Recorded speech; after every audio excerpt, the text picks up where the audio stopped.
Size बढ़ा दोगे ना? हाँ, उनका साइज़ थोड़ा सा इंक्रीज कर दो, जिससे कि एक्चुअली देखो 1.5 1.2 रहेगा, दत्ता प्रोजेक्ट जिस हिसाब से है G+4 है ना शायद वो, हम्म। तो उसमें कोशिश करो कि 1.2 1.5 तक का स्टील लग जाए तो अच्छा रहेगा। 1.2, हाँ तो इतना लग रहा है। हाँ, तो इतना सही है, इतना अगर लग रहा है तो सही है। उसको ना एक जो भी स्टडी कर रहे हो ना, उसको ना हम्म एक प्लान वे में कर लो, ठीक है। जैसे कि अभी जो हम्म। छूटा हुआ है, तो सबके हाँ लिए जी। ऐसा है। जैसे हम्म कि मतलब मैं खुद भी क्या करता हूँ, अपने काम को हमेशा प्लान कर लेता हूँ कि ये इसके बाद ये, इसके बाद ये, इसका बाद। तो बेटर वे ये रहेगा कि उसको एक प्लानिंग वे में चले जाओ कि ये कर लिया, फिर ये कर लिया, ये कर लिया, तो कुछ भी जो छूटा होगा ना वो भी कवर अप आ जाएगा। हम्म। प्लस सबसे बड़ी चीज़ क्या है कि भाई सुदीप भी यहाँ पर, अभी तुम लोगों ने इतना कुछ पढ़ लिया है ना, अगर उसको एक सीरीज में लिख के नहीं रखोगे ना, भूल जाएगा कि क्या क्या पढ़ा है हमने। भूल जाएगा, सही ठीक बात है, ये तो ऐसे होता है ना, जैसे कि 1 रुपए को संभालना आसान है, 2 रुपए को संभालना आसान है, 1 लाख रुपए को संभालने के लिए सोचना पड़ेगा कैसे करूँ, 1 करोड़ को और संभालना पड़ेगा। है। हाँ ठीक है। सही। तो अभी क्या हो रहा है कि तुम लोग 1 रुपए में नहीं पे नहीं हो, मतलब 10 रुपए 20 रुपए भी पे नहीं हो, अभी लाख रुपए करोड़ रुपए पे हो। तो जब इतना ज़्यादा कंटेंट हमारे पास अब हो जाए तो बहुत कन्फ्यूज़न होता है। ठीक है, मेरे साथ भी हाँ। होता है, ऐसा नहीं है। तो मैं क्या करता हूँ, मैं अभी वही तुम लोग के क्लासेस पहले लिख रहा था कि अभी हम लोग मतलब कैसे कैसे कहाँ कहाँ पहुँचे हुए हैं और क्या क्या पहुँचना और है। तो जब लिखते हैं ना तो माइंड को थोड़ा सा मैसेज पहुँच जाता है कि यार अभी हम लोग इस चीज़ को पे लैग कर रहे हैं ना। हाँ, और इतना सारा काम है तो वो जल्दी जल्दी सारे काम को भी करने की कोशिश करता है, एग्जै वरना तो एक ही काम में पूरा दिन निकल जाता है। Exactly exactly। तो इसमें बहुत इंपॉर्टेंट ये है कि क्या बोलते हैं, आज में उनका बड़ा अच्छा एक लेक्चर आया हुआ था, संदीप मैसूरी का वीडियो देखते हो कि नहीं? हाँ सर। तो संदीप मैसूरी के क्या है, आज एक मोटिवेशन स्पीकर है उज्जवल पाटनी। तो उनकी एक बात बड़ी अच्छी लगी मुझे, ऑलरेडी तुम लोग को पता है मैं कल करता हूँ। तो उनका था कि डेली का एक एम होना चाहिए हमारा। ठीक है, जैसे कि अभी हम लोग कैसे होते हैं कि हम लोग काम तो डेली डेफिनेटली करते हैं, लेकिन हम हम्म लोग क्या करते हैं, अगर डेली का एक एम हो जाए, उज्जवल पाटनी बहुत अच्छे वो भी मोटिवेशनल स्पीकर हैं, तो उन्होंने बोला कि अगर डेली का हमारे पास एम रहेगा, ठीक है, एक तो होता है शॉर्ट टर्म गोल, होता है लॉन्ग टर्म गोल, एक होता है डेली का गोल। तो हाँ। डेली अगर मॉर्निंग में गोल सेट हो जाए तो इवनिंग तक में अगर वो हम कवर कर लेना, तो वो क्या होता है ना कि डेली हम थोड़ा थोड़ा बेटर होते चले जाएंगे। आज एक गोल कंप्लीट, कल दूसरा गोल कंप्लीट, परसों तीसरा गोल कंप्लीट। तो मुझे हम्म, उनकी बड़ी वो बात बड़ी अच्छी लगी, क्योंकि मैं भी डेली मॉर्निंग में क्या करता हूँ, अपने सारा काम लिख लेता हूँ, तुमको क्या पढ़ाना है एवरीथिंग। लेकिन मैंने सोचा कि इसमें एक डेली एम भी ऐड कर दें कि आज ये हम्म, अचीव कर लेंगे तो और अच्छा होगा। हम्म, तो मतलब कि when ever you learn from anyone तो उसको फॉलो करना चाहिए। कैसे कि वीडियो तो लाखों लोगों ने देखा होगा ना, अप्लाई हाँ। कुछ लोगों ने किया होगा। हम्म। ठीक है, तो हमें अप्लाई वाले में क्यों सुदीप, सुदीप आवाज नहीं जा रही। पवन तो पहुंच गए अपने घर पे कि नहीं, अभी रास्ते में ही हो? पहुंच गया। ओके, पहुंच गए। क्या जी बात सर, एक्चुअली मेरे लैपटॉप में प्रॉब्लम आ रही है। है। ओके। एक प्रॉब्लम सॉल्व होती है तो वो दूसरा कुछ विंडो प्रॉब्लम हो जाती है सर। क्या वो प्रॉब्लम? उसमें मैं बहुत परेशान। अब क्या? वो सर ऑटो ऑटो रेविट में कर रहा था। हाँ। तो उसके बाद फिर सब सॉफ्टवेयर ओपन हो रहा है, वो ऑटोकैड ओपन नहीं हो रहा है कल से। तो वो अरे। DL 140 करके आता है ना, हाँ हाँ हाँ रन टाइम, तो वो भी मैंने डाउनलोड कर लिया। तो हाँ। फिर भी नहीं हो रहा है सर वो, तो फिर डी एल मैं एल आज फिर से उसको डी एल एल क्या, D L L? Run time 40D करके, हाँ LLB हाँ करके हाँ हाँ। वो प्रॉब्लम आ रही थी। तो मैंने उसको कॉपी पेस्ट कर लिया 2 बार डाउनलोड करके, तो अब भी नहीं चल रहा है वो सर। तो तो फिर मैंने उसको डिलीट ही कर दिया ऑटोकैड को। मैं 2016 फिर से करूंगा सर। तो उसे वो डार्ट। अब डिलीट कर दी तो कोई बात नहीं, अदरवाइज क्या करना था, कंट्रोल पैनल में जाके उस ऑटो कैट के ऊपर राइट क्लिक करना था, वहाँ पर एक होता है रिपेयर। ठीक है, तो जैसे अनइंस्टॉल करोगे ना, तो अनइंस्टॉल जैसे करने जाओगे तो अनइंस्टॉल डायरेक्ट नहीं होगा, वहाँ पूछेगा रिपेयर, री इंस्टॉल, अनइंस्टॉल। तो तुमको रिपेयर करना था, और रिपेयर के समय पर इंटरनेट ऑन कर देना था। तो जो भी फाइलें मिस होती वो फाइलें वो ऑटोमेटिक रीड कर लेता, और मैक्स पॉसिबिलिटीज 90% चांस रहता है कि चल जाता है कोई भी सॉफ्टवेयर। तो कोई भी सॉफ्टवेयर कैसे होता है ना कि जैसे भी हम अपन सॉफ्टवेयर चलाते हैं, तुमको पता है कि कई ढेर सारी कंपनियां हैं जो कि बैठ के सिर्फ और सिर्फ वायरस क्रिएट करते हैं। पता है कि नहीं ये चीज़ को? हाँ, यस यस सर। ठीक है, तो कई ढेर सारी कंपनियां हैं जो कि वायरस क्रिएट करते हैं, उनकी एक टीम वायरस क्रिएट करती है, दूसरी टीम एंटीवायरस बनाती है। ठीक है, तो मतलब उनकी दुकान ही उसी से चलती है कि एक तरफ वायरस बन रहा है, और उस वायरस को ठीक करने के लिए दूसरी तरफ एंटीवायरस। तो अब क्या होगा कि पब्लिक को प्रॉब्लम होगी वायरस के साथ, तो क्या करेगा, तुरंत एंटीवायरस खरीदेगा। तो उनकी जो परचेसिंग होती है वहीं से बढ़ती है। ठीक है, हर कंपनी के ऐसे बहुत से बक्स होते हैं। तो क्या करते हैं वो हमारे डाटा को करप्ट कर देते हैं, वो जो फाइलें होती हैं। इसकी वजह से DLL मिस हो गया तुम्हारा, तो कुछ ना कुछ ऐसा कोडिंग किया होगा कि वो मिक्स हो जाए। अब जो तुम लोग सॉफ्टवेयर यूज करते हो, क्या सॉफ्टवेयर तुमको लगता है एकदम परफेक्ट होता है? नहीं। ठीक है, ये तो सीखने के लिए पर्सपेक्टिव होता है ना। एक्चुअली में सॉफ्टवेयर को कैसे क्रैक करते हैं, डायरेक्ट सॉफ्टवेयर को किसी को नहीं दे सकते हो, तो उसके अंदर कुछ ना कुछ बग्स निकाल दिया जाता है। बग्स मतलब होता है एरर कर दिया जाता है। जैसे कुछ एरर कर दोगे तो सॉफ्टवेयर की जो प्रोसेस है एग्जैक्टली जो लाइसेंस का, वो मिस हो जाएगा प्रोसेस। जैसे मिस हो गया तुरंत ही वहाँ पर क्रैक डेवलप कर लेते हैं। तो क्रैक जो होता है इसको भी प्रोग्राम किया जाता है, कोई ना कोई ऐसा होता है कि जो उसको क्रैक को मतलब कि सॉफ्टवेयर में बग करता है, बग करने के बाद तुरंत एंटीवायरस। तो बग मतलब ऑलरेडी जो सॉफ्टवेयर तुम्हारा है वो करप्ट है, वो उसमें कुछ ना कुछ तो प्रॉब्लम पहले से रहती है। ठीक है, जी सर। इसलिए जो लाइसेंस सॉफ्टवेयर होता है उसमें जो डाटा का एक्यूरेसी रहता है वो ज़्यादा रहता है एज कम्पेयर टू जो आप क्रैक वर्जन यूज़ करते हो। और अभी इसीलिए कुछ अभी सबको पता चल गया, ऑटोडेस्क कंपनी ने भी एक रूल बना दिया कि आप 365 डेज तक उनके सॉफ्टवेयर को यूज कर सकते हो। मतलब कि अभी तुमको नीड नहीं है कि तुम क्रैक ही डेवलप करो। ठीक है, जैसे अभी टेक्ला का भी है, ट्रिम्बल कंपनी ने कर दिया। तो अगर तुम्हारा नहीं हो रहा है तो तुम डायरेक्ट ऑटोडेस्क की वेबसाइट पर जाओ, वहाँ पर एज ए स्टूडेंट अपने आप को रजिस्टर्ड करो, 1 साल के लिए फ्री सॉफ्टवेयर उनका यूज करो। 1 साल हो जाए फिर वर्जन चेंज कर दो, फिर से हो जाएगा। जी सर। ठीक है, तो वो भी बेटर ऑप्शन रहेगा। मैं अभी रैबिट का वही करने जा रहा था। चलो, अभी मेरा प्लान ये है कि अभी आप डेफिनेटली करते रहो, ई टैप्स की प्रैक्टिस करते रहो और करो, जितना करोगे उतना ज़्यादा परफेक्शन आएगा। बट जो रैबिट है, रैबिट भी बहुत ज़्यादा प्रैक्टिस मांगता है। और आप सबको पता है कि जिसके पास आपने कई ओपनिंग्स देखा होगा, अभी रिसेंट में मैंने 2-3 ओपनिंग आपको भेजा था। एक वीडियो और बना रखा हूँ, आपको अपलोड करने वाला हूँ, जो कि स्ट्रक्चर्स की ओपनिंग के बारे में है। तो कई जगहों पे रैबिट और स्टैट प्रो दोनों मांग रहे हैं। ठीक है, ऐसे लोगों के साथ सैलरी पैकेज भी ज़्यादा रहता है। तो बेटर ऑप्शन ये है कि आप इसकी भी अगर ट्रेनिंग ले लोगे तो आपके लिए प्लस पॉइंट रहेगा। प्लस जैसे कि अभी आपके पास प्रोजेक्ट आते रहते हैं, अभी जैसे एक दिन निधि के पास प्रोजेक्ट आया था, तो सामने वाले को क्या चाहिए था कि 3D भी बना के दो, तो इन्होंने किसी से बनवाया तो बन तो गया, बट बेटर ये होता है कि हम ही उसके लिए ऑप्शन होते हैं ना। तो जी सर। इसलिए तो हेलो हाँ जी बोलो। सर, 20,000 की जॉब आई थी सर मेरे पास, हाँ और वो मेरे थोड़े पहचान के भी हैं बरेली में। हाँ तो उनका यही इशू आया। तो वो उनको मतलब 3D भी चाहिए, हाँ। स्ट्रक्चर मतलब ऑल ओवरऑल सब चाहिए था। तो पूरा मतलब बात हो गई थी।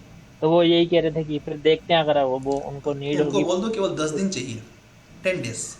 बोला ठीक है, तो है सर, लेकिन अब देखते ठीक हैं है, सर। 10 दिन में तुमको मैं परफेक्ट बना दूंगा, इसमें फिक्स है। ठीक है, 10 दिन जी केवल चाहिए मुझे बस। अब क्या करना है, थोड़ा 10 दिन इसमें भी आपको जैसे स्टैड और ई टैब में दिमाग लगाया है, मेहनत किया, वैसा ही करना पड़ेगा। और तो आपका हो जाएगा 10 दिन में। प्लस एक मेरा सजेशन रहेगा सबके लिए कि अभी क्या करो कि आप जितने भी पढ़ लिए हो, जो भी चीज़ें पढ़ लिए हो ई टैब्स में, जो भी चीज़ें आप स्टैड में पढ़ लिए हो, संडे को जो भी जिस दिन जिसका छुट्टी रहता है, सबका अलग अलग दिन अपना है, तो उसमें क्या करो, उनको लिस्ट बना लो कि हमने ये चीज़ों की स्टडी कर ली हुई है। लाइव क्लास में, रिकॉर्डिंग क्लास में, रिकॉर्डिंग में ये पढ़ लिया है, लाइव में ये पढ़ लिया है। आपको बेटर ये रहेगा कि कल को जब आप बैठोगे तो आपको ये आइडिया रहेगा कि मेरे को ये चीज़ों का नॉलेज ऑलरेडी है। समझ गए? तो ऐसे मेरे साथ भी ऐसे कभी कभी होता है कि मतलब कोई चीज़ को ना मतलब याद नहीं रहता कि क्या क्या कर रखा है, तो मैं उसको लिस्ट कर लेता हूँ। तो आपको भी यही सजेशन दूंगा कि अगर लिस्ट कर लोगे तो आपके फ्यूचर के लिए अच्छा रहेगा।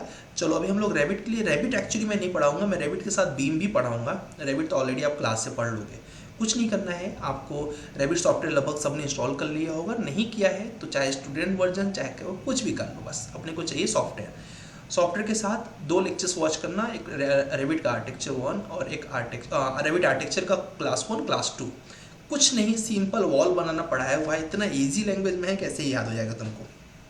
क्या करना है, उसको बना के सिर्फ और सिर्फ एक वॉल बनाना, मतलब पूरा एक प्लान का वॉल बनाना, उसमें विंडो लगा देना, डोर लगा देना और उसके बाद फ्लोर लगा देना। बस इतना ही आपका असाइनमेंट्स, कुछ ज़्यादा नहीं करना है। 5 मिनट लगेगा ड्रॉ करने में वॉल को, उसमें डोर विंडो सेट कर देना और फ्लोर लगा देना, बस। कल आप सिर्फ इतना कर लेना और रैबिट आर्किटेक्चर के 2 लेक्चर, लेक्चर 1 और लेक्चर 2 वॉच कर लेना। अब ये रैबिट जो होता है ये बीम का सबसे मेन सॉफ्टवेयर होता है। तो अभी हम पहले पढ़ने जा रहे हैं व्हाट इज बीम। तो आज का हमारा टॉपिक है क्या है, व्हाट इज बीम। डीप में समझ लोगे तो इंटरव्यू में कोई पूछ लिया तो आप उसको प्रॉपर वे में एक्सप्लेन कर पाओगे कि यार ये चीज़ें बीम के अंदर आती हैं। तो चलिए देखते हैं व्हाट इज बीम। उसके बाद जो भी आपके डाउट्स रहेंगे डेफिनेटली विल सॉल्व दैट, और उसके बाद आपके प्रोजेक्ट्स भी देखेंगे। ठीक है,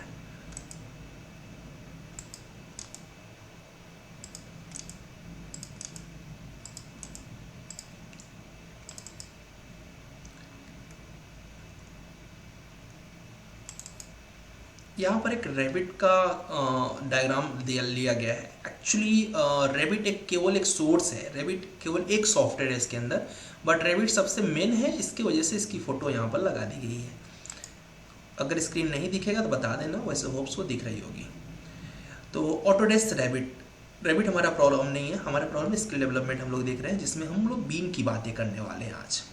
तो जब बीम की बात आती है, सबसे पहले आपके दिमाग में आना चाहिए यार बीम होता क्या है। जैसे हम लोगों ने जब स्ट्रक्चर्स की ट्रेनिंग स्टार्ट किया था तो पहले क्लास में पढ़ा था व्हाट इज स्ट्रक्चर्स, वैसे ही what is beam. The focus is shifting from traditional 2D based to the practical reality with respect to functional, economic and energy etcetera. ठीक है, क्या हो गया है आज के टाइम में, पहले क्या करते थे या फिर अभी भी हम लोग क्या करते हैं, 2D में सब कुछ बना देते हैं, बट अभी सबको क्या चाहिए, अभी सबको चाहिए प्रैक्टिकल रियलिटी, मतलब कैसा बन के दिखेगा वो भी दिखा दो भाई, क्योंकि पैसा लगा रहे हैं इतना मेहनत का। ठीक है, आप सबको पता है मटेरियल के कॉस्ट कितने ज़्यादा है, तो जब इतना मेहनत का पैसा है तो चाहते हैं वो कि आपको रियलिटी में भी दिखता रहे कि एग्जैक्टली कैसा बनने वाला है, विथ रिस्पेक्ट टू फंक्शन कैसा वो वर्क करेगा, इकोनॉमी कितना कॉस्ट आएगा, एनर्जी कितना एनर्जी वगैरह आप जनरेट करोगे due to solar panel and their different things, जिसके माध्यम से तो सब कुछ पहले से पता कर लेना, ये बीम का कॉन्सेप्ट होता है। ऑल डिसिप्लिन, एल लिखा है बट ऑल है, ये गलती से लिख गया है, ALL कर लेना। All discipline involve with respect to the project can share in single database, मतलब एक ही प्रोजेक्ट को हर प्लेटफॉर्म पे जाके चेक कर लेना, यही हमारा बीम है। ठीक है, जैसे कि architecture, structures, mechanical, electrical, infrastructures and constructions are tied together and challenge to coordinate them unpredictably possible, मतलब सबको एक ही फाइल से सबको भेज देना और उसी पर सभी लोग काम कर लेना, यही बीम का सबसे मेन मोटो है। मतलब इसी के अंदर रैबिट जो होता है ना, रैबिट के अंदर आर्किटेक्चर भी होता है, स्ट्रक्चर्स भी होता है, मैकेनिकल भी होता है, इलेक्ट्रिकल भी होता है। तो यहाँ तो सिविल वाले काम कर लेते हैं, ये मैकेनिकल वाले कर लेते हैं और ये इलेक्ट्रिकल वाले कर लेते हैं, तो हम ये दोनों सीखने वाले हैं। Constructions are to attack together with challenge. Energy analysis can be done at early stage of the design and construction cost are become more predictable. कभी भी कंस्ट्रक्शन कॉस्ट 100% एक्यूरेट नहीं होता, बट प्रेडिक्ट कर लेते हैं कि भाई इतना मटेरियल लगने वाला है, तो ये लगने वाला है, ये लगने वाला है, तो क्या इसका चार्ज क्या आएगा, बैलेंस कितना बनेगा, अप्रॉक्स कितना प्रोजेक्ट में कॉस्ट लगने वाला है, पढ़ा भी दूंगा कैसे निकालते हैं, और इसके अंदर ऑलरेडी मैंने एस्टिमेशन बता रखा है, तो बीम रैबिट के अंदर एस्टिमेशन भी पढ़ लोगे। बीम के बेनिफिट क्या है भाई, डेफिनेटली बीम मॉडल कहते हैं ना, बीम का पूरा बीम कंसल्टेंसीज होती हैं, तो बीम का पूरा काम क्यों करके दें, उससे बेनिफिट क्या होगा सामने वाले को बताना पड़ेगा ना। तो बीम के पूरे काम में अगर देखोगे तो ये सारे बेनिफिट्स होते हैं, तो आप क्लाइंट को समझा सकते हो, क्या समझा सकते हो, एक्यूरेसी एंड रिलेटिविटीज़, बहुत ही ज़्यादा एक्यूरेट डाटा आपको पता चल जाएगा कि आपका मॉडल कैसा बनेगा, कॉस्ट क्या आएगा, डिफरेंट थिंग जो कि आप कर पाओगे। टाइम सेविंग टेक्निक, बीम के अंदर प्लान बना दिया जाता है कि इसके बाद ये करेंगे, इसके बाद ये करेंगे, इसके बाद ये करेंगे। जैसा मैं भी बोल रहा था ना कि आप अपना शेड्यूल बना लो, ये पढ़ लिया है, ये पढ़ लिया है, ये पढ़ लिया है, ये पढ़ लिया है, तो उससे क्या होगा कि आपके पास टाइम सेविंग का टेक्निक आ जाएगा। रिवाइज करने के लिए 10-5 मिनट में आप रिवाइज कर पाओगे, जो जो आपको लगेगा इसमें मुझे डाउट है। वैसे इसमें भी कब क्या करना है उसका एक लिस्ट बना लिया जाता है, जिसके लिए नेविसवर्स को प्रीफर करते हैं।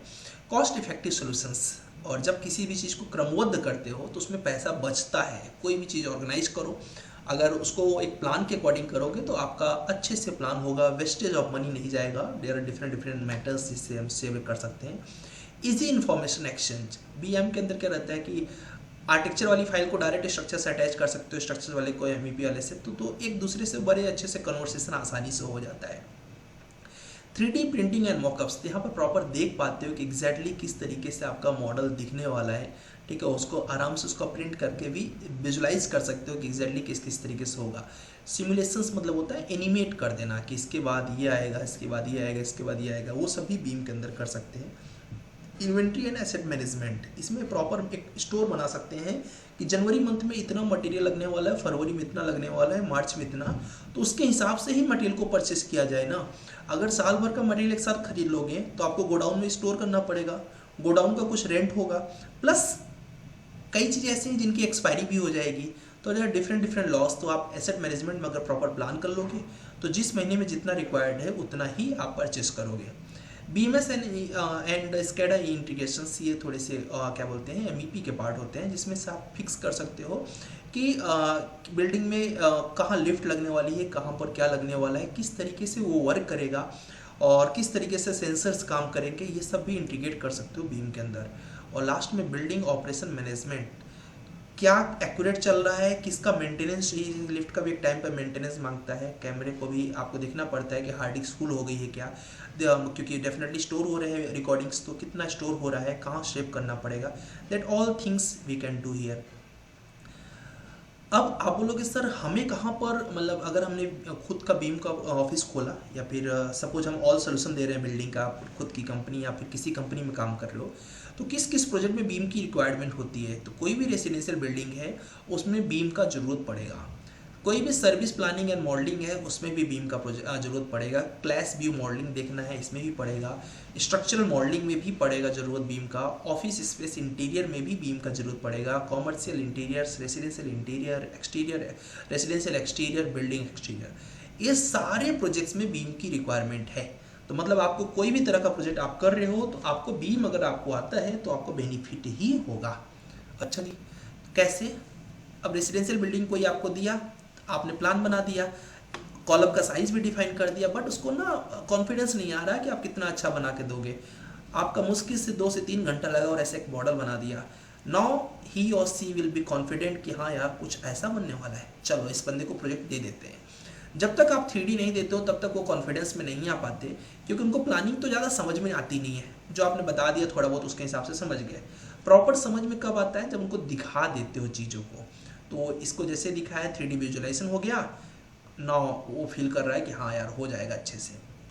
बिल ऑफ क्वांटिटी निकाल लिया, तो आप बता सकते हो, जैसे किसी ने बोला कि भाई कितने में प्रोजेक्ट करके दे दोगे, तो आपने बोला 18 लाख में, 20 लाख में, 25 लाख में, तो आपने पता चला अंधा मार दिया, कल को प्रोजेक्ट का कॉस्ट हो गया 30 लाख, आपने 25 में ही मांगा था टेंडर को, लॉस में चले जाओगे।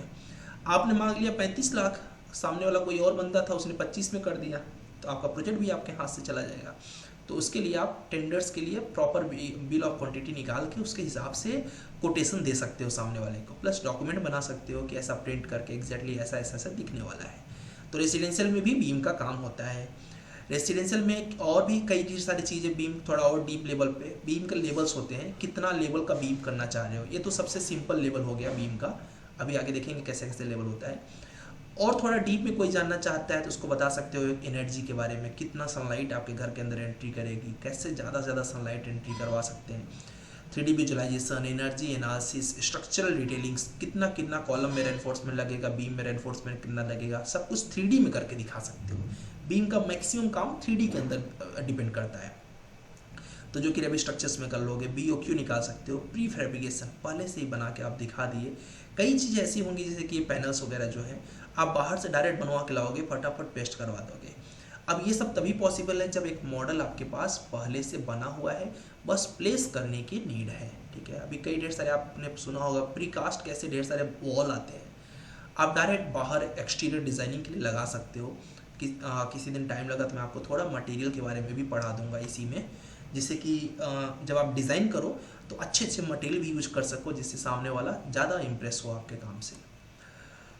सर्विस प्लानिंग्स भी काम कर सकते हो। सर्विस प्लानिंग मतलब जैसे कि आप कोई बिल्डिंग बन गई है तो उसके अंदर क्या किया जाता है, MEP का सारा काम किया जाता है।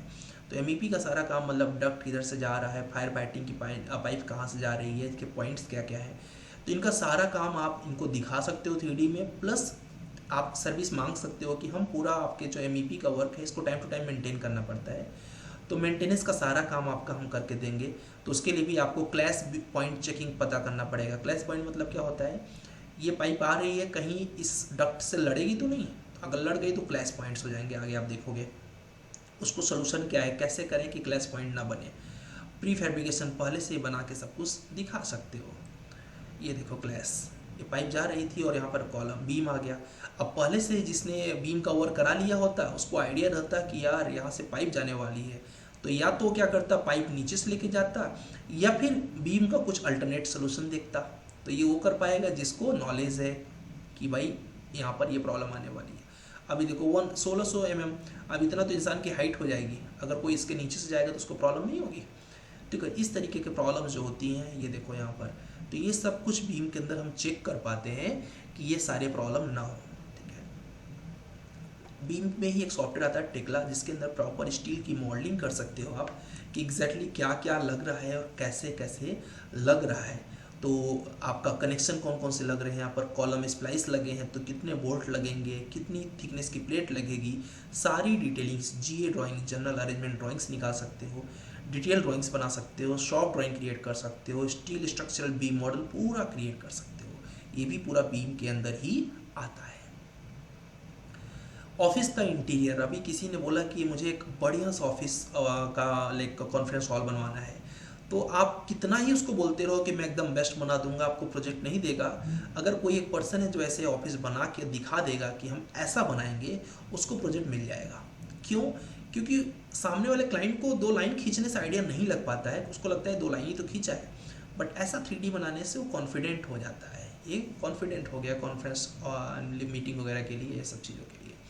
तो इसलिए आपको प्रोजेक्ट ज़्यादा मिलने लगेंगे या फिर कंपनी में भी आपकी वैल्यू इंक्रीज हो जाती है, क्योंकि आप 3D विजुअलाइजेशन मतलब थोड़ा सा एडवांस टेक्नोलॉजी पर आप आ जाते हो।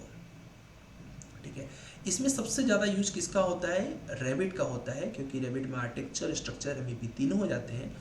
और उसके बाद नेविसवर्क यूज करते हैं, इसमें ज़्यादातर टिकला यूज करते हैं। 3 सॉफ्टवेयर जनरली यूज करते हैं। सबसे ज़्यादा कह सकते हो कि 60% रेविट यूज करते हैं। इसमें भी लेवल ऑफ डेवलपमेंट होता है। लेवल ऑफ डेवलपमेंट मतलब जैसे कि कोई भी इंसान है, ठीक है, जैसे कि मान लीजिए कि अभी यहाँ पर सुदीप है, तो मुझे सुदीप के बारे में जानना है, तो एक लेवल होता है ना कि कितना मैं जान सकता हूँ। अगर सुदीप के बारे में मैं केवल क्लास के अकॉर्डिंग जस्ट करूँगा तो LOD 100 मान लो उसको कि जस्ट छोटा सा इंट्रोडक्शन कि सुदीप ऐसे हैं, इनका एजुकेशन वगैरह ऐसा है। थोड़ा और इनके पर्सनल और डीप में जाएंगे, थोड़ा और इनका इन्फॉर्मेशन मिलेगा, थोड़ा और डीप में जाएंगे और इन्फॉर्मेशन मिलेगा, थोड़ा और डीप में जाएंगे और थोड़ा और डीप में और लास्ट में हम इनकी पूरी बायोग्राफी लिख सकते हैं कि एग्जैक्टली ये कैसे पर्सन हैं। तो उसके लिए क्या करना पड़ता है? डीप में जाना पड़ता है। तो इस प्रोसेस को बीम के अंदर बोलते हैं LOD। हर एक इंटरव्यू में what is beam and LOD fix है क्वेश्चन। तो LOD होता है लेवल ऑफ डेवलपमेंट। जैसे बात करते हैं पहले LOD 100 की, तो आइए देखते हैं। किसी ने पूछ लिया व्हाट इज LOD 100, तो आपको बताना है प्री डिज़ाइन, जो कि एक आर्किटेक्ट के अंदर में आता है कि एग्जैक्टली क्या क्या बनने वाला है और कैसे कैसे बनने वाला है। तो वो सब काम किसके अंदर में आता है? LOD 100 के अंदर। उसका एक सिस्टमेटिक डिज़ाइन हो, एक मैनर हो कि प्लानिंग ऐसे करेंगे, ऐसे ऐसे ये सारा काम करेंगे, तो वो सब कुछ किसके अंदर में आता है? LOD 200। तो कोई बोला व्हाट इज LOD 200, तो सिस्टमेटिक डिज़ाइन। LOD 300 मतलब होता है डेवलपमेंट डिज़ाइन, एग्जैक्टली ऐसा डेवलपमेंट हो जाएगा और ऐसा दिखेगा। LOD 350 मतलब कंस्ट्रक्शन डॉक्यूमेंटेशन, मतलब जिसके अंदर आप पूरा डॉक्यूमेंट्स वगैरह का पूरा काम कर सकते हो कि ऐसा एलिवेशन, ऐसा सेक्शन है, ऐसे इसकी डायमेंशन है, एवरीथिंग डिटेल में। LOD 400 में कंस्ट्रक्शन स्टेज कैसा कैसा कब कब बन के तैयार हो जाएगा वो आप दिखा सकते हो कंस्ट्रक्शन स्टेज LOD 400 के अंदर। तो कोई पूछा LOD 400 में क्या करते हैं, तो कंस्ट्रक्शन स्टेज के बारे में वर्क करते हैं। और फाइनल होता है, जैसे मैंने आपको बताया कि आपकी पूरी बायोग्राफी एज बिल्ट। तो एज बिल्ट कैसे होता है? एज बिल्ट के लिए आप प्रॉपर एकदम विजुलाइज करवा देते हो, स्टैचूज वगैरह लगवा के। अभी जैसे अभी इंटीरियर का ऑफिस दिखा रहे थे ना, तो वो ऑफिस से क्या हो रहा है कि एज बिल्ट दिख रहा था, तो आपका पूरा का पूरा यहाँ पर फुल इन्फॉर्मेशन दे दिया जाता है कि AC से इतना कूलिंग की नीड होगी, ऐसे आप बैठोगे, इतने लोग इस हॉल में मीटिंग कर सकते हो, इतने देर तक लाइट जलेगी, ऑटोमेटिक बंद हो जाएगी, दैट ऑल इन्फॉर्मेशन इसके अंदर आ जाएगा। तो टोटल LOD 500 तक, अभी इंडिया में तो जनरली 300 और 350 तक ही काम हो रहा है, बट कुछ लोग 500 तक भी काम कर रहे हैं जो बड़ी कंपनियां हैं। तो इसमें कौन कौन काम कर रहा है? एक आर्किटेक्ट काम करता है, दूसरा इंजीनियर काम करता है, तीसरा जो कंस्ट्रक्शन कराता है, चौथा जिसका बिल्डिंग है वो तो डेफिनेटली उसके बिना तो पैसे नहीं मिलेंगे, तो कौन ये सब काम ही नहीं कर पाएंगे। तो इसीलिए इसको बोलते हैं AEC, आर्किटेक्चर, इंजीनियरिंग, कंस्ट्रक्शन। ठीक है, तो तीनों का काम होता है। बीम जो होता है ये AC टेक्नोलॉजी है। अब और डीप में समझते हैं LOD 100 को। कॉन्सेप्ट डिज़ाइन किसी ने बोल दिया कि LOD 100 में क्या होता है, आपने बोल दिया कॉन्सेप्ट डिज़ाइन। किसी ने बोला होता क्या है कॉन्सेप्ट डिज़ाइन में, तो आप बता सकते हो कि एक 3D model to represent the information on basic level. एक बेसिक लेवल जैसे इसमें इंट्रोड्यूस करते हैं। Only conceptual model creations is possible in this stage. केवल कॉन्सेप्ट बता देते हैं, जिसके अंदर area, height, volume, location, orientation, इन सब के बारे में डिस्कस कर लेते हैं। जब LOD 200 की बात आती है तो उसमें general model where elements are modelled with approximate quantities, थोड़ा सा क्वांटिटीज के बारे में भी डिस्कस कर लेते हैं। डेफिनेटली साइज के बारे में भी करेंगे, शेप कैसा तैयार करेंगे, उसका लोकेशन, ओरिएंटेशन तो रहेगा। फिर और भी चीज़ें जुड़ जाती हैं, जैसे कि we can also attach non geometric information in the model element. ठीक है, जो नॉन जियोमेट्रिक मतलब कि जो एक्स्ट्रा डाटा होते हैं वो डाटा भी इसके अंदर ऐड कर देते हैं कि इसके अगल बगल कैसा लोकेशन है, क्या है, and everything. Detail design, LOD 300 मतलब डिटेल डिज़ाइन। तो डिटेल डिज़ाइन में क्या करते हैं भाई, ये सब तो करेंगे, लेकिन extra accurate modelling and soft drawing create कर लेते हैं। Where elements are, soft drawing मतलब set of all the drawings, elements are defined with specific assembly, कौन सी चीज़ कैसे बनेगी ये भी एक्सप्लेन कर देते हैं इसके अंदर। प्रिसाइज क्वांटिटीज़, कहाँ से क्वांटिटी कम कर सकते हो, ज़्यादा कर सकते हो, साइज, शेप, लोकेशन, ओरिएंटेशन तो रहेगा। फिर we can attach non geometrical model element also, तो कुछ एक्स्ट्रा लगा रहे हो तो भी LOD 300 के अंदर दिखा देते हैं। कई कंपनियां LOD 350 तक काम करती हैं जो कि कंस्ट्रक्शन डॉक्यूमेंट तैयार करते हैं, जिसके अंदर it include model, detail and elements that represent how building elements interfaces with various system, कैसे एग्जैक्टली एक दूसरे से अटैच होंगे, एग्जैक्टली कैसे उसका डॉक्यूमेंट बनेंगे। Other elements with graphics and written definitions, तो उसका एक रिटन बना लेते हैं कि इतना इसमें ये मटेरियल लगेगा, तब जाके ये इस तरीके से पूरी बनेगी। नेक्स्ट होता है LOD 400, जिसमें फैब्रिकेशन और असेंबली भी क्रिएट करते हैं। मतलब मॉडल एज स्पेसिफिक असेंबली, मतलब कौन सा एलिमेंट कैसे बनने वाला है, with complete fabrication, assembly and detail information in addition to precise quantities, size, shape, location and orientations. Non geometric information भी इसके अंदर ऐड कर देते हैं। लास्ट है एज बिल्ट, जिसके अंदर construction assemblies for maintenance and operations in addition to actual and accurate in size, shape, location, quantity and orientation, सब कुछ अटैच कर दें। तो ये लास्ट हो गया LOD 500। बहुत ही रेयर कंपनियां हैं जो LOD 500 तक काम करती हैं। अब जैसे ही LOD आपका ख़त्म होता है तो उसको थोड़ा सा इन्फॉर्मेशन ले लो। जैसे LOD 00 मतलब जस्ट ये ऐसे सोच मतलब प्लॉट है आपके पास। LOD 100 मतलब कुछ कॉन्सेप्चुअल डिज़ाइन सोच लिया। LOD 200 मतलब उसका कुछ शेप सोच लिया। LOD 300 मतलब थोड़ा डिटेल में चले गए। LOD 400 मतलब और डिटेल में जाके कैसे कैसे उसके अंदर ऑपरेशंस होंगे वो सब सोच लिया। तो मतलब लेवल बढ़ता चला जा रहा है, इसी को बोलते हैं लेवल ऑफ डेवलपमेंट। अब इसके बाद दूसरा क्वेश्चन जो आपसे इंटरव्यू में पूछा जाएगा, तीसरा क्वेश्चन पूछा जाएगा, वो फिक्स है, पूछा जाएगा ये बताइए 2D, 3D, 4D, 5D, 6D क्या होता है, 7D क्या होता है। अभी 8D भी पूछते हैं। तो आपको पता होना चाहिए 2D तो आप सब बना चुके हो ऑटोकैड में। हम लोग एक्चुअली जो आज पढ़ने जा रहे हैं या फिर अभी जो 10 दिन 15 दिन पढ़ेंगे वो 3D पढ़ेंगे। 3D के बाद बीम में 4D होता है, 5D होता है, 6D होता है, 7D होता है। 3D हम पूरा पढ़ेंगे। 4D में और 5D में यूज करते हैं नेविसवर्क, और 6D में सॉफ्टवेयर से ज़्यादा कॉन्सेप्ट्स की नीड होती है और ये पूरा फैसिलिटी मैनेजमेंट कौन सी चीज़ कैसे वर्क कर रही है ये सब चेक करते हैं। 3D मतलब किसी भी चीज़ की मॉडलिंग। 4D मतलब टाइम के साथ शेड्यूलिंग, मतलब जनवरी में क्या कॉस्ट की रिक्वायरमेंट होगी, फरवरी में क्या होगी, ये सब इसमें देखते हैं। कब कितना बन जाएगा और कब पोजीशन दे देंगे, इसको क्या बोलते हैं, पूरा का पूरा रिकॉर्ड बना देना, वो हमारा 5D के अंदर आता है। और उसके बाद 6D में सस्टेन कर पाएगा कि स्ट्रक्चर की नहीं, एनर्जी की प्रॉब्लम तो नहीं होगी, सनलाइट सफिशिएंट रहेगा क्या, जो पेड़ लगाए हैं दैट इज़ इनफ फॉर और not for oxygen, everything check करेंगे। और 7D में सारा कुछ क्या सही से वर्क करेगा क्या, ये सब कुछ इसके अंदर चेक करते हैं। तो आइए देखते हैं इनके बारे में डीप में।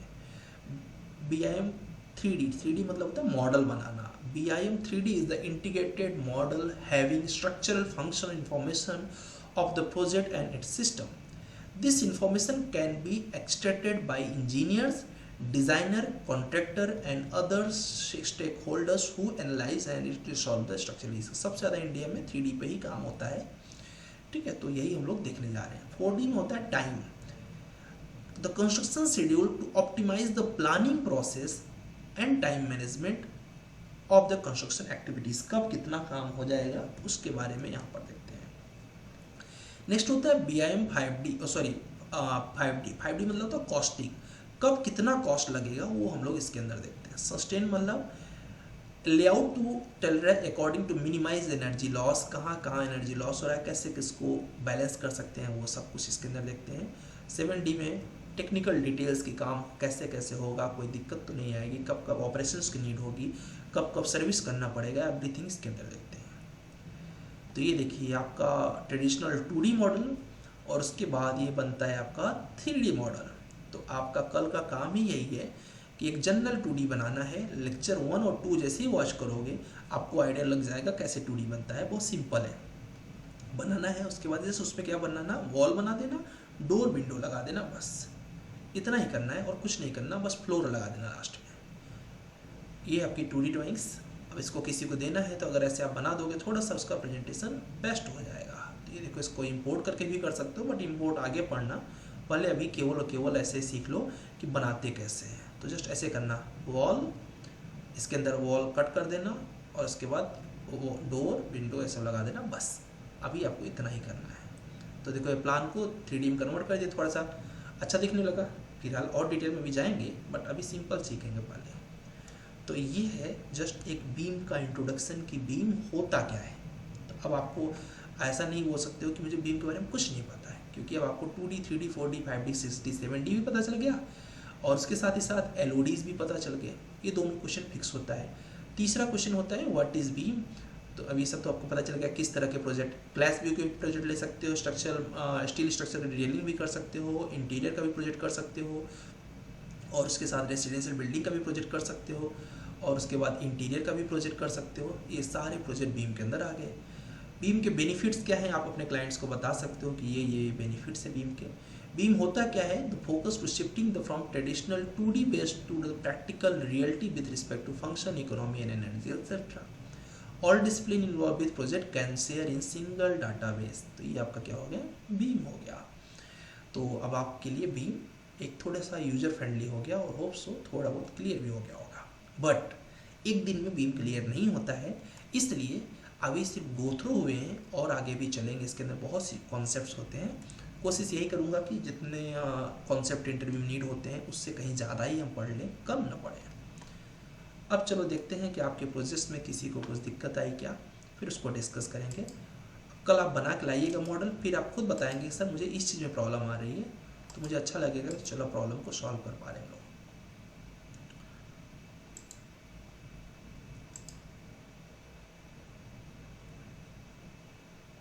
किसी ने कुछ प्रोजेक्ट किया हुआ है, कुछ दिक्कत आई है?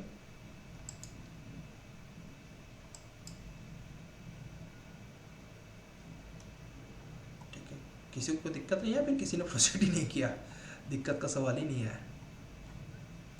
सुदीप प्रोजेक्ट किया? पवन तुमने प्रोजेक्ट नहीं किया क्या?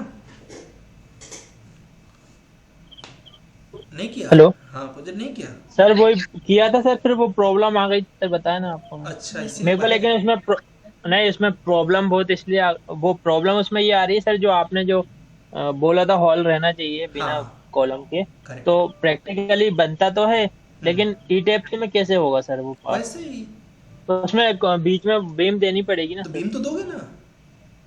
तो वो फेल हो जाएगी ना सर, फिर देंगे। बीम देना है मतलब कॉलम दोनों तरफ लगाना है और बीम भी लगाना है, बीच में कॉलम नहीं देना है, ये बोल रहा हूँ। हाँ, बीच में नहीं देना। बीच में नहीं देना है, तुमने प्रयास ही नहीं किया उसको, नहीं तो बन जाता। रॉय तुमने ट्राई किया? सर कॉलम कैसे देना है पता नहीं चल रहा है सर। कॉलम कैसे देना है? तो सिंपल क्या बोलते हैं, कॉलम देने में क्या है मतलब, उसमें कितने कितने साइज के कॉलम दो या कहाँ कॉलम दो, ये नहीं पता चल रहा है। हाँ सर कहाँ कहाँ देना है सर? ओके, चलो मैं बता देता हूँ कहाँ कहाँ देना है। तो बताना तो उसको फाइल को तुम्हें बताना चाहिए कि सर ये प्रॉब्लम आ रही है। फिलहाल तो ये तो तुमको आइडिया लग जाना चाहिए कि कहाँ कहाँ कॉलम देना है, क्योंकि अब तो तुम एक एक्सपीरियंस में कैलकुलेट हो गया ना कि हमने ये कर लिया। चलो फिर भी मैं बता देता हूँ कहाँ कहाँ कॉलम देना चाहिए।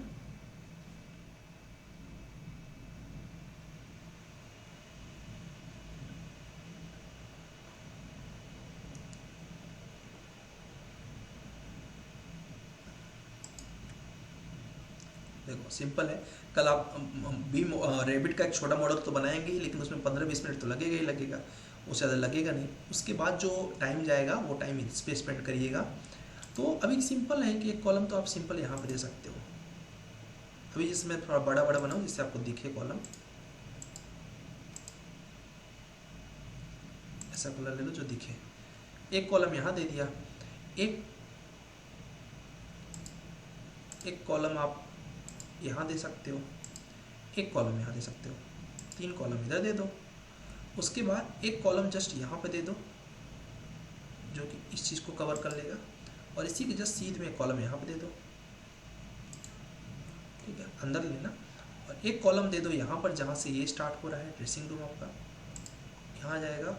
एक कॉलम इधर दे दो और एक कॉलम दे दो अपने लास्ट में जो ये जो वॉल आएगी इसके ऊपर, और एक कॉलम दे दो यहाँ पर, खत्म। तो एक यहाँ पर टोटल कितने कॉलम हो गए? लगभग 4 कॉलम इधर हो गए, 3 कॉलम इधर हो गए।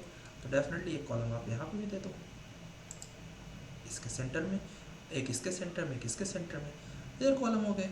अब ओरिएंटेशन आपको देखना पड़ेगा कहाँ कहाँ देना चाहिए। अब इधर हो गया, ये क्या है आपका वेटिंग एरिया है, और ये एंट्रेंस है। तो डेफिनेटली ये जब एंट्रेंस है तो यहाँ पर गेट वगैरह लगेगा, एक यहाँ दे दो और एक यहाँ दे दो।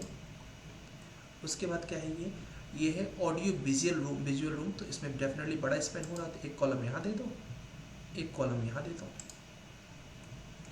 और उसके बाद एक कॉलम यहाँ दे दो क्योंकि स्टेयरकेस स्टार्ट हो रहा है। एक कॉलम यहाँ दे दो जहाँ पे स्टेयरकेस ख़त्म हो रही है, एक कॉलम यहाँ दे दो, एक यहाँ दे दो, एक यहाँ दे दो। अब यहाँ दिया तो डेफिनेटली एक कॉलम यहाँ पर जाएगा ही जाएगा, एक कॉलम यहाँ चला जाएगा। सिंपल है, इसमें क्या है। अभी तो अब इसके बाद अभी ऐसा नहीं कि डन हो गया, इसके बाद आप कॉलम को जब पास फिल करोगे तो उसमें कॉलम के साइजेस चेंज होंगे, कॉलम की जगह भी चेंज हो सकती है, तो वो तो आपको करना ही पड़ेगा प्रैक्टिकल। एक कॉलम हमेशा कोशिश करो कि सीध में रहे तो बेटर रहता है डिज़ाइन के लिए। अब जैसे यहाँ पर ना देखिए, यहाँ पर दे दो, उससे क्या होगा, एक बीम इधर से डायरेक्ट ट्रांसफर हो जाएगी इसके ऊपर। और एक कॉलम दे दो यहाँ पर, एक यहाँ पर। ट्राई नहीं किया, नहीं तो बन जाता है, ऐसा कुछ नहीं है, बहुत कोई रॉकेट साइंस थोड़ी है इसमें। और एक कॉलम यहाँ पर दे दो। अगर ऐसा लगता है कि नहीं एक कॉलम यहाँ की नीड है तो ये दोनों कॉलम को यहाँ शिफ्ट कर दो, ठीक है, क्योंकि ज़्यादा डिस्टेंस नहीं लग रहा है। कितना डिस्टेंस है इसका? नहीं, एक देना पड़ेगा। 15-15 फीट पे एक कॉलम दो, तो एक कॉलम यहाँ पे भी डाल दो क्योंकि काफ़ी बड़ा एरिया है, बस हो गया। तो इस तरीके से कॉलम दो। कॉलम देने के बाद फेल करो ना स्ट्रक्चर को, तो हम पास करना बता देंगे कि यहाँ पे प्रॉब्लम आ रही है, इस वजह से पास नहीं हो रहा है, ठीक है। एक बार ट्राई करो, कोई बात नहीं, टेक योर टाइम, ठीक है। और उसके बाद भी नहीं होता है तो मैं तुम लोग के साथ ही हूँ, ठीक है। तो आज आप कर लीजिए, ठीक है। रैबिट पे मॉडल तो बनाना फिक्स है, क्योंकि देखिए अगर स्टार्टिंग से ही रैबिट को छोड़ा तो पूरा आगे रैबिट खत्म हो जाएगा, और अगर स्टार्टिंग से पकड़ के रखे कि एग्जैक्टली अब ऐसे ऐसे करने जा रहे हैं तो पूरा का पूरा रैबिट आपको समझ में आ जाएगा। तो बेटर रहेगा कि आप क्या बोलते हैं, आज पहले रैबिट का काम करिए। 2 लेक्चर है, लेक्चर 1 में लगभग यही पढ़ा है जो आज आपको क्लास में पढ़ा दिया अभी, और लेक्चर 2 में थोड़ी सी नई चीज़ें बताया हुआ है, उसको पढ़ लीजिए। और लेक्चर 2 आपके पास ही है। उसके बाद जब उसका काम हो जाए तो जितना टाइम बचे उसमें फाइल को इंपोर्ट करिए। 1 दिन में नहीं हो रहा है 2 दिन में करिए ना, कोई दिक्कत नहीं है, ठीक है। ट्राई करो, ठीक है। फिर इतना ही रखेंगे, क्योंकि इससे ज़्यादा अगर मैं बता दिया आपको तो बी में भी आपको उल्टा पुल्टा हो जाएगा, मतलब समझ में कम आएगा। एक बार पीपीटी को ज़रूर रिवाइज कर लेना, या फिर रिकॉर्डिंग डाल दूंगा, रिकॉर्डिंग ज़रूर सुन लेना, ठीक है। तो अभी इतना ही रख रहा हूँ, कोई टेंशन नहीं है, आराम से करो, टेक योर टाइम। देखो बहुत जल्दी करोगे तो बोर हो जाओगे, रिलैक्स होके करो, अच्छे से करो और इन्जॉय करो उस काम को, ठीक है। मैक्सिमम 10 दिन दोगे, 10 दिन में मैं आपको दिखाऊंगा आपके अंदर एक अच्छा सा 3D मॉडल बनेगा, और 15 दिन के अंदर उसकी कॉलम की डिटेलिंग, बीम की डिटेलिंग्स प्रॉपर मैनर में करना सीख जाओगे। सिर्फ 15 दिन का गेम है, ट्राई टू फोकस, ठीक है। तो जाओ करो, कोई दिक्कत नहीं है, टेक योर टाइम। और उसके बाद जो भी टाइम बचे उसको स्पेंड करो, और ईटैब्स को स्टेट को छोड़ना नहीं है, ठीक है। अगर छोड़ दिया तो क्या होगा, भूल जाएगा, तो उसको कवर करते हुए इसको पढ़ लो, ठीक है। चलो तब इतना ही रखेंगे। किसी को डाउट है तो पूछ सकते हो कि सर ये डाउट है मेरे को। सर कल का रिकॉर्डिंग हाँ, अभी मैं उसको उस पर डाल रहा हूँ यूट्यूब। एक्चुअली क्या हो रहा है कि ऐप में ना एक अपडेट आया हुआ है, तो अपडेट में क्या प्रॉब्लम आ रहा है कि ऑडियो तुरंत आ जा रहा है, वीडियो में 15 सेकेंड का लैग हो रहा है। तो कैसे होता है ना, अभी जैसे मैंने कुछ कंटेंट बोल दिया, वो आया बाद में, तो मज़ा नहीं आ रहा है। तो दे आर सेइंग कि लगभग 2 दिन लगेगा। तो मैं कल का भी अभी यूट्यूब पे डाल दूंगा, लिंक तुमको शेयर कर दूंगा, और आज का तो आने वाला है, ठीक है। आज का ठीक। पहले डालूंगा क्योंकि आज का अभी तुरंत देखना इंपॉर्टेंट है, क्योंकि बीम का है स्टार्टिंग, कल का मॉर्निंग तक मैं डाल दूंगा, ठीक है। ठीक है सर। चलो, ओके।